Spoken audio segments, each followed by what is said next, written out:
Sabemos agora que desde os primeiros anos do século XXI, este mundo esteve sendo vigiado de perto por inteligências maiores que a nossa e, no entanto, tão mortais quanto a nossa.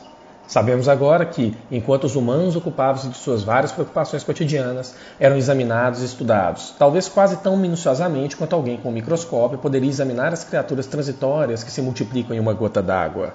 No entanto, através de uma imensa nuvem de dados, mentes que estão para as nossas mentes como as nossas mentes estão para bestas selvagens, intelectos vastos, frios e antipáticos, consideravam esta terra com olhos interessados e lenta e seguramente desenhavam seus planos contra nós. No 18º ano do século XXI veio a grande desilusão. Foi perto do final de outubro e ocorreu no Brasil. Imagina só, as jornadas de junho de 2013 como balão de ensaio para think tanks norte-americanos como a Atlas Network, por trás, no Brasil, no Instituto Millennium, do Instituto de Formação de Líderes, do Estudantes pela Liberdade, do Instituto Liberal, da Rede Liberdade, do Movimento em Direita Brasil, do Movimento Brasil Livre, do Movimento Vem Pra Rua, etc. Os protestos se massificam e, nas disputas presidenciais de 2014, o PSDB investe 10 milhões em bots que atingem 80 milhões de pessoas. Após a derrota nas urnas, os bots são reprogramados para exponenciar a voz de grupos ligados à Atlas Network, como o Movimento Vem Pra Rua e o Movimento Brasil Livre.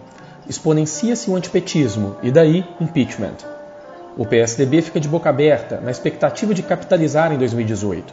Mas a turma do Steve Bannon, sim, o cara por trás da campanha do Trump e do Brexit, ligado venalmente ao escândalo da Cambridge Analytica e ao fenômeno da guinada neofascista no mundo, tem outros planos. Como o PSDB se queimou na Lava Jato e como o Bolsonaro se mostra um fascista útil para a extrema-direita, Bannon e Cia decidem assessorá-lo para a campanha de 2018 e o PSDB fica a ver navios. O capital, é claro, já fez a sua escolha lá atrás.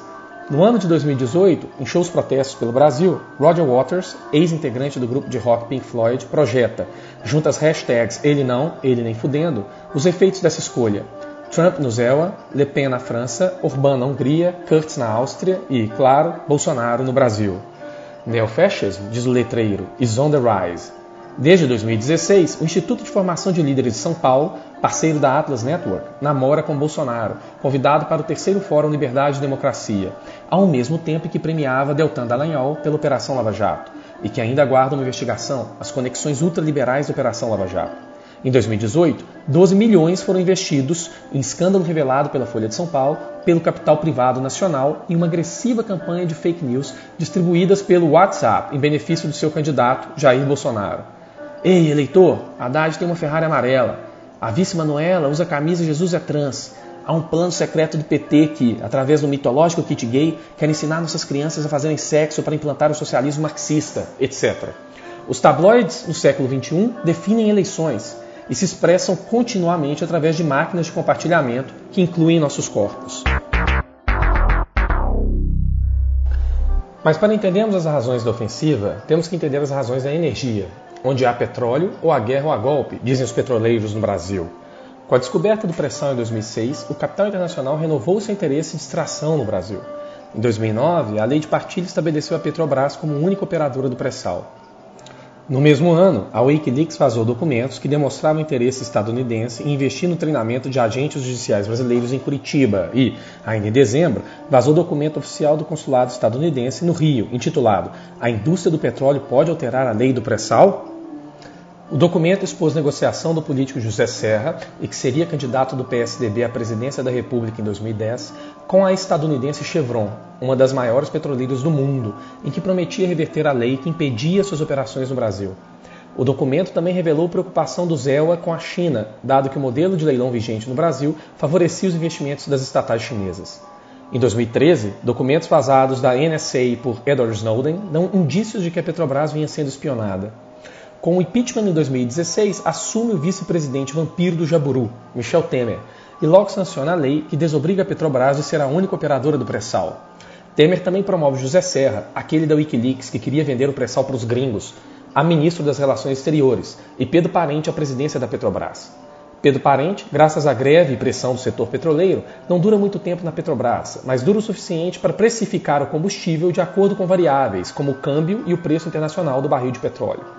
O resultado? Tornou-se viável a importação de petróleo e derivados para o Brasil por concorrentes estrangeiros, E a Petrobras não só ficou ociosa em 1/4 de suas instalações, como também passou a exportar muito mais petróleo não refinado, cru, e que retorna para nós processado como combustível.